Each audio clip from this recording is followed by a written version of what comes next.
안녕하세요. 풍성한 삶의 기초 여섯 번째 만남, 성령님을 따라 사는 삶, 네 번째 장, 내주하시는 성령님을 따르는 새 생활.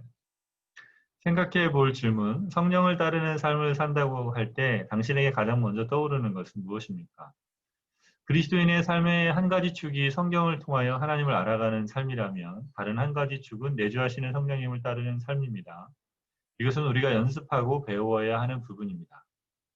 기도와 묵상 가운데. 첫 번째로 기도 중에 침묵과 묵상이 필요합니다. 앞에서도 이야기했지만 자기 할 말만 하고 문 꽝 닫고 나가는 그런 무례한 기도는 이제 그만하십시오.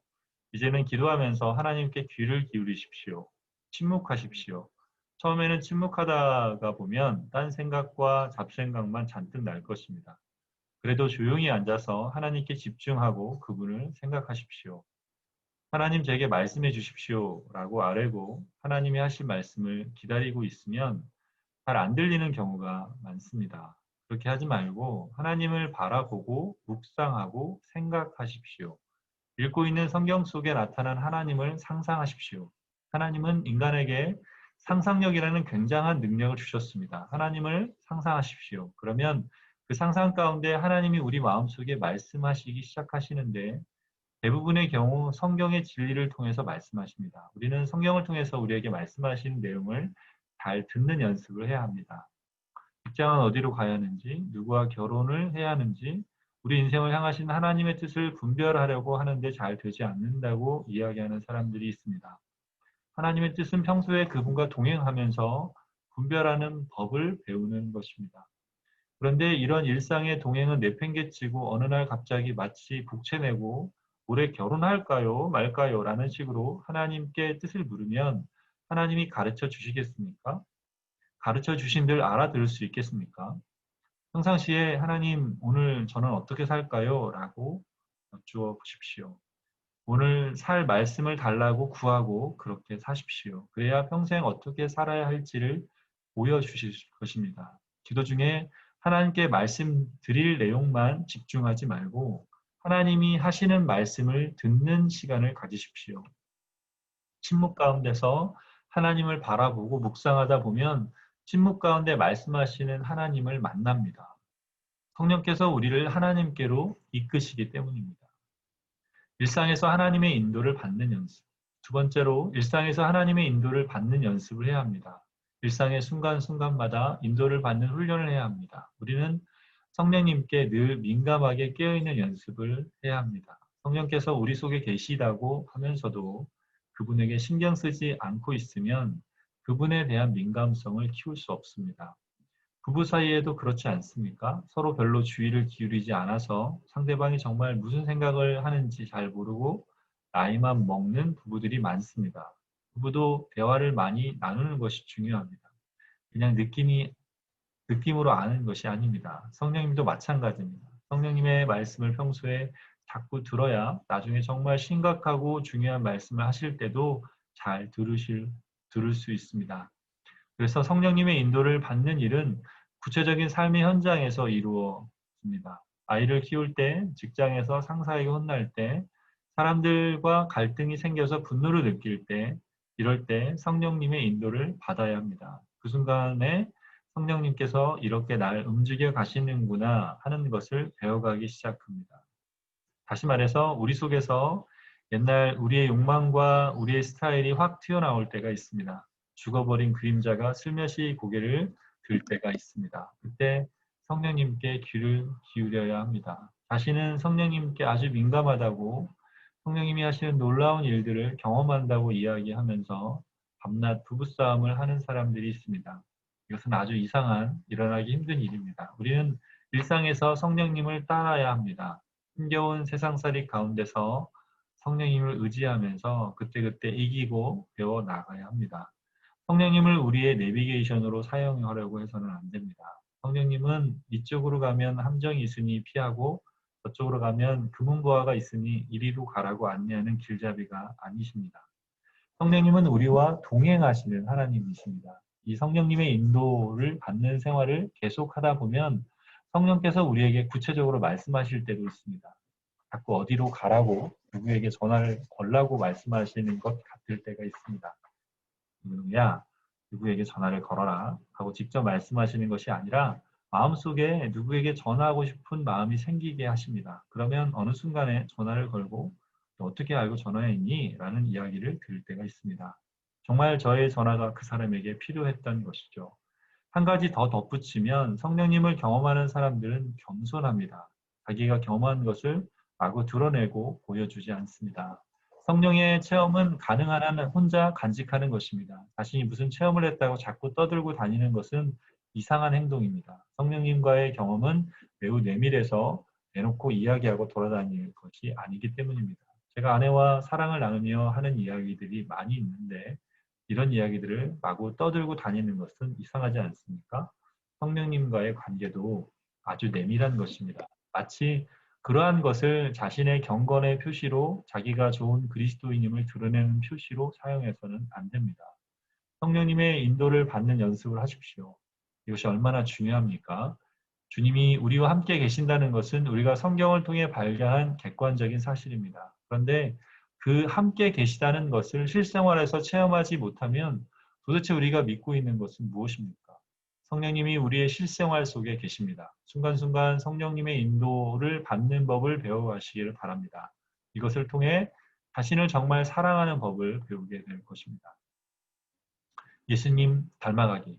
세 번째로 성령께서 하시는 중요한 일은 우리가 예수를 닮아가도록 돕는 것입니다.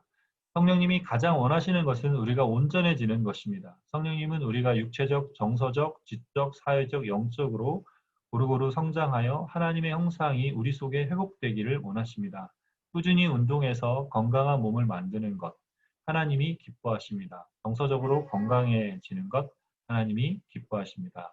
사람들과 건강한 관계를 맺고 세상에서 자신의 역할을 감당하는 것을 하나님은 기뻐하십니다. 우리 자신이 정말 하나님이 원하시는 원래의 모습으로 성장해 가는 것, 회복되는 것, 곧 예수님을 닮아가는 것을 하나님은 기뻐하십니다. 성령님의 인도를 받는 사람들을 보면 매력이 있습니다. 뜯어 고치고 화장해서 매력 있는 것이 아니라 예수님을 닮아갈 때 매력이 있습니다. 성령님이 주시는 그 사람에게서만 발견할 수 있는 개성이 나타날 때 매력이 있습니다. 하나님이 그 사람에게 원래 계획하셨던 모습이 그 속에서 나타나기 시작합니다. 다른 사람과 비교되지 않는 그 사람만의 고유한 매력이 생깁니다. 이것이 성령님이 원하시는 것입니다. 자기 사랑의 궁극적인 목적은 성령께서 우리에게 원하셨던 원래의 모습이 되어가는 것입니다. 성령님은 그런 분이십니다. 국화빵 찍듯이 우리를 다 똑같이 만들어 놓는 분이 아니라 예수를 닮았으나 각기 다른 모양으로 만들어 가시는 놀라운 일을 하십니다. 그 성령님의 인도를 받기 위해서는 이렇게 하십시오. 새로운 습관을 만드십시오. 새로운 습관이 인격을 바꿉니다. 인격이 바뀌면 인생도 바뀝니다. 이제는 새로운 습관을 만드십시오. 먼저 성경 말씀을 통해서 하나님과 그분이 하신 일을 자꾸 알아가는 습관을 키우십시오. 기도할 때도 이제는 옛날처럼 자기 말만 하고 끝내지 말고 침묵하고 기다리는 기도, 하나님을 생각하고 상상하고 바라보는 시간을 누리셔야 합니다. 일상에서도 끊임없이 성령님 어떻게 하면 예수님을 더 닮을 수 있을까요? 이렇게 화가 날 때 한방 배쏘아 붙이고 싶을 때 어떻게 해야 하나요? 하나님 제 마음을 붙잡아 주세요라고 구하십시오. 성령께서 도와주십니다.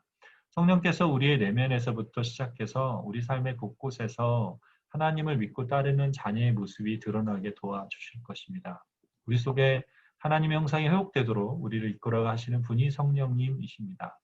그러므로 성령님을 따라가는 삶을 살면 우리를 그리스도 안에 있는 새로운 피조물 답게 균형 있게 성장시키고 성숙시키시는 성령님을 경험합니다. 성령께서는 이렇게 구체적으로 우리의 삶에서 일하십니다. 그 성령님을 경험하십시오. 이것은 이론이 아니라 실제입니다. 3년에서 4년 지나 보면 압니다. 성령님이 우리 속에 계시다는 것을 무시하고 살면 3년 후에도 그 모양 그대로일 것입니다. 기독교에 대한 교양이 조금 나아졌겠죠. 하지만 예수님을 오래 믿었건 아니건 관계없이 단 1년만이라도 성령님과 동행하는 연습을 하면 1년 후에는 자신이 균형 있게 성장해 가는 것을 발견합니다. 교회를 오래 다닌 사람들이 변하지 않는 이유는 성령님을 따라 살지 않기 때문입니다. 반면 예수를 믿은 지 얼마 되지 않았는데도 인생이 바뀌는 사람들은 그 속에 계신 성령님을 따라가기 때문입니다. 그러므로 신앙의 연수는 자랑할 것이 못됩니다. 우리가 얼마나 성령님을 가까이서 친밀하게 따라가느냐 하는 것이 우리의 영적인 삶을 한가름합니다. 성령의 전이신 교회를 사랑하게 하십니다. 네 번째로 성령을 따라 살 때 성령은 우리가 성령의 전에 속한 존재임을 보여주십니다. 이 주제는 다음 만남의 주요 주제이니 간단히 언급하고 넘어가지만 성령님을 언급할 때 빼놓을 수 없는 중요한 주제입니다. 에베소서 2장 22절에는 다음과 같은 구절이 나옵니다. 너희도 성령 안에서 하나님이 거하실 처소가 되기 위하여 그리스도 예수 안에서 함께 지어져 가느니라. 우리는 성령 안에서 하나님이 거하실 처소가 되기 위해 함께 지어져 가는 존재입니다. 첫 번째 만남에서도 다루었지만 우리는 그리스도 안에서 새로운 공동체에 속하게 되었는데 이 공동체를 하나로 묶으시는 분이 바로 성령님이십니다. 우리로 하여금 하나님의 영이 거하시는 성령의 전이신 교회를 사랑하게 하십니다. 더 이상 나 홀로 신앙생활을 하지 않고 그리스도의 몸이며 성령의 전이신 교회 속에서 더불어 살아가는 법을 가르치시는 분이 성령님입니다. 이런 공동체의 삶을 누리지 않고 개인주의로 성령을 따라 행하면 성령께서 늘 생각하시는 공동의 유익을 누리지 못하고 또 그 유익을 위해 자신을 들이지 못하는 심각한 오류에 빠지게 됩니다. 성령님을 따라 행하면 우리는 성령의 전이신 교회 공동체에 눈뜨게 됩니다. 성령의 마음으로 세상을 바라보고 마지막으로 성령을 따라 살 때 성령님은 특별한 영역에 우리의 눈을 열어주십니다. 하나님의 주권을 무시하여 깨진 세상에 대한 안타까운 마음을 주십니다. 성령을 따라 새 생활을 하다 보면 깨진 세상에 대한 깨달음이 더욱 선명해집니다. 지금까지는 자신만 생각하고 살았는데 이제 하나님의 세상이 하나님이 사랑하시는 이웃이 눈에 들어오기 시작하기 때문입니다. 예수님도 자신에게 성령이 임하셨을 때 어떤 일이 이루어지는지 누가복음 4장 18절에서 21절에서 이사야 61장 1절 2절을 인용하며 말씀하셨습니다. 주님의 영이 내게 내리셨다. 주께서 내게 기름을 부으셔서 가난한 사람에게 기쁜 소식을 전하게 하셨다. 주님께서 나를 보내셔서 호르된 사람에게 해방을 선포하고 눈먼 사람들에게 눈뜸을 선포하고 억눌린 사람들을 풀어주고 주님의 은혜의 해를 선포하게 하셨다. 예수께서 그들에게 말씀하셨다.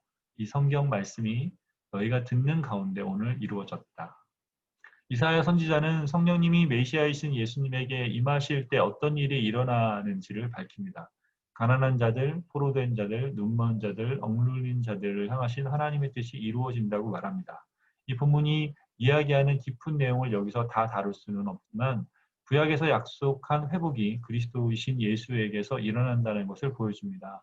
예수에게 임하셨던 그 주님의 영은 오늘날 그의 백성들에게도 동일하게 임하십니다. 성령께서 우리 가운데 계실 때 성령님은 끊임없이 깨진 세상을 바라보게 하십니다. 믿음이 어린 그리스도인이라도 자기 중심적인 신앙생활을 넘어서게 하시는 성령님의 깨닫게 하심을 경험할 수 있습니다.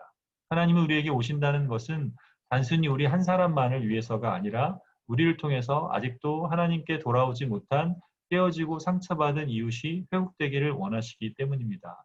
물론 개인적으로도 기도와 묵상 시간에 성령님께 민감해지고 일상에서 성령님과 동행하는 삶을 더욱 깊이 배우고 누리며 성장해야겠지만 성령을 따라 사는 새로운 생활에서 이렇게 우리의 시야가 넓어지고 깊어지는 것은 놀라운 경험이 아닐 수 없습니다. 이렇게 성령의 마음을 품기 시작하면 자신이 깨어진 세상에서 어떤 사명과 역할을 감당해야 할지도 성령님을 통해서 깨닫고 인도하심을 받게 됩니다. 지난 만남에서 다루었듯이 성령으로 말미암는 비전을 갖게 되고 이를 행할 수 있는 능력과 은사도 성령께서 공급하시는 것을 보게 됩니다. 첫 번째 만남에서 이야기했던 것처럼 훈련소에 막 들어간 훈련병도 군인이고 특전사도 군인입니다. 특전사가 되고 싶다면 성령님을 따라 행하십시오. 성령님을 따라 행하지 않으면 만년 1등병입니다.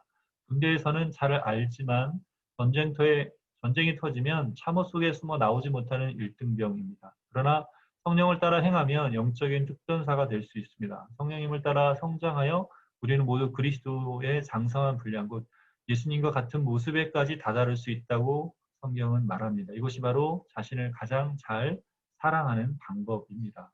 묵상 질문 1번.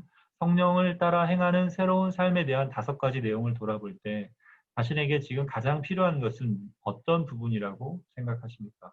2번, 누가복음 4장 18절에서 21절을 읽고 예수님께 주님의 영이 임하여 이루어진 일들을 묵상해 보십시다. 이런 놀라운 일이 당신의 삶에도 이루어질 수 있을까요?